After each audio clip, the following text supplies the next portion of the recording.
Assalamualaikum warahmatullahi wabarakatuh. Oke, balik lagi bersama saya Jupi PJ Aksen, peserta Latsar 2021, Kementerian Desa Pembangunan Daerah Tertinggal dan Transmigrasi. Nah, pertemuan kali ini kita akan membahas tentang materi yaitu analisis isu kontemporer. Sebelum kita ke pokok materi, tentunya kita harus tahu dulu dong apa itu kontemporer. Kontemporer sendiri adalah sesuatu hal yang modern, yang eksis dan terjadi dan masih berlangsung sampai sekarang, atau segala hal yang berkaitan dengan saat ini. Nah, setelah kita tahu apa itu kontemporer, kita langsung saja ke materi awal, yaitu konsep perubahan lingkungan strategis. Baik, sebagai calon PNS, kita harus paham dan bisa menjelaskan perubahan adalah suatu yang tidak bisa dihindari dan menjadi bagi peradaban manusia. Kita sebagai calon PNS harus bisa menjelaskan level-level perubahan tersebut. Dan selanjutnya juga kita harus bisa membenahi diri sendiri. Kita harus bisa mendorong cara pandang masyarakat, dan yang terakhir tentunya kita harus bisa memahami isu-isu kritikal. Baik, selanjutnya kita masuk ke modal insani. Apa itu modal insani? Modal insani itu ialah menganggap bahwa manusia merupakan suatu bentuk modal yang tercermin dalam pengetahuan, gagasan atau ide, kreativitas, dan lain sebagainya. Nah, modal manusia adalah sangat penting dalam sebuah organisasi. Manusia dengan segala kemampuannya, bila dikerahkan segala kemampuannya, tentunya akan menghasilkan kinerja yang luar biasa. Adapun komponen manusia sebagai berikut. Yang pertama, harus mempunyai modal intelektual. Terus selanjutnya mempunyai modal emosional. Dan yang ketiga, mempunyai modal sosial supaya kerjasama di antara warga dan masyarakat dapat berjalan dengan harmonis. Terus selanjutnya modal ketabahan supaya sukses dalam kehidupan, dan ada modal etika moral. Yang selanjutnya terakhir yaitu modal kesehatan. Baik, selanjutnya kita akan membahas yaitu jenis-jenis isu. Nah, jenis-jenis isu ini tersendiri ada beberapa. Yang pertama, isu tentang bahayanya paham radikalisme atau terorisme.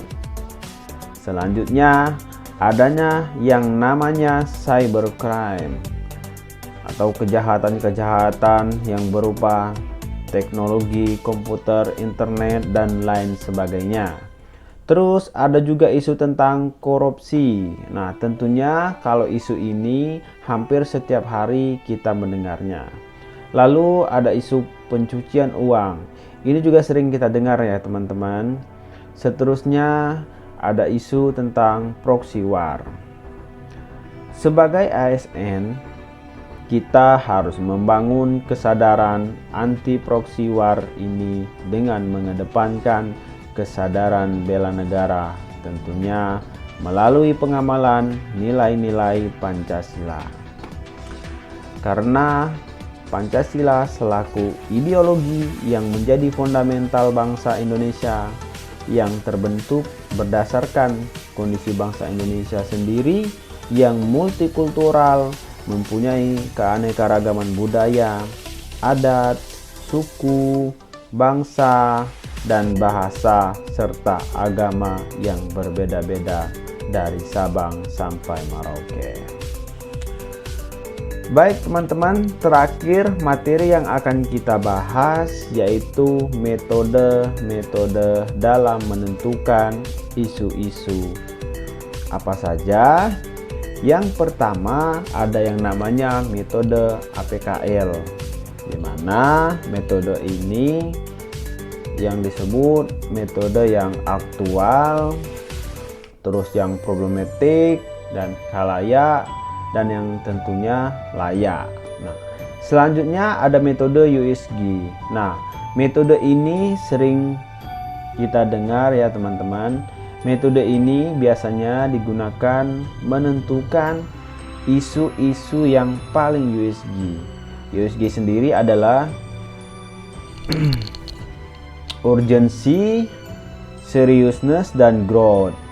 Jadi metode ini dipakai untuk memilih isu-isu yang paling penting, yang serius, dan jika tidak ditangani dengan serius maka akan menimbulkan pertumbuhan permasalahan itu sendiri. Baik, selanjutnya ada metode mind mapping. Metode ini digunakan teknik pemanfaatan citra visual dan prasaran grafis. Selanjutnya ada yang namanya metode Fishbone. Nah, metode ini untuk menentukan sebab akibat. Lalu selanjutnya ada yang namanya metode SWOT. Metode ini bisa digunakan untuk mengevaluasi, mengklarifikasi, dan memvalidasi perencanaan yang telah disusun. Dan yang terakhir ada metode analisis kesenjangan. Metode ini untuk membandingkan kinerja aktual dengan kinerja potensial atau yang kita harapkan. Oke, next teman-teman, kita telah menyelesaikan materi tentang analisis isu kontemporer. Baik, selanjutnya sebagai penutup kita harus melakukan hal-hal sebagai berikut. Yang pertama, kita harus menyadari dan kita harus peduli terhadap isu-isu yang ada di lingkungan masing-masing. Terus, kita harus bisa mengklasifikasikan berbagai isu yang berkembang dan menentukan isu yang kontemporer itu sendiri. Selanjutnya, kita harus bisa menganalisis isu-isu kontemporer dan mencarikan solusinya. Dan yang terakhir teman-teman, kita harus melakukan seluruh upaya yang integratif. Baik teman-teman, terakhir itu tadi pembahasan terakhir dalam podcast hari ini. Semoga teman-teman tidak bosan-bosan mendengarkan podcast seperti ini. Dan buat teman-teman peserta Latsar, ayo kita tetap semangat dan selalu jaga kesehatan. Salam dari saya Jupi PJ Aksen. Wassalamualaikum warahmatullahi wabarakatuh.